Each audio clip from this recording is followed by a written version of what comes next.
इतनी मेहनत करने के बाद और मेहनत, ये तो ना हो पाएगा। ये अकाउंट्स में तो कुछ खत्म ही नहीं होता है, लिखते जाओ लिखते जाओ लिखते जाओ, रिकॉर्ड ही करते चले जा रहे हैं। अरे हुआ क्या? हुआ ये है कि हम लोग कैश फ्लो स्टेटमेंट बनाते क्यों हैं? कैश फ्लो स्टेटमेंट इसलिए बनाया जाता है ताकि उसमें जितने भी कैश के इनफ्लोज हैं एंड जितने भी कैश के आउटफ्लोज हैं वो रिकॉर्ड कर सके। अब ये चीज तो हम लोग ऑलरेडी बना चुके हैं। ये कब बनाया? हम लोगों ने कैश अकाउंट बनाया था लेजर अकाउंटिंग में। हम लोगों ने फिर कैश बुक बनाई थी अपने सब्सिडियरी बुक्स में। कैश फ्लो बनाने का मेन रीजन ये है कि आपका जो कैश फ्लो है it is divided into 3 main activities. पहली होती है आपकी ऑपरेटिंग एक्टिविटी।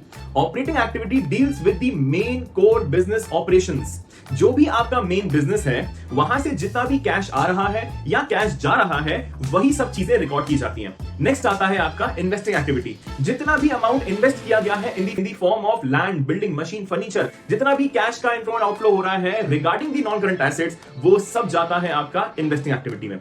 लास्ट आता है आपका फाइनेंसिंग एक्टिविटी।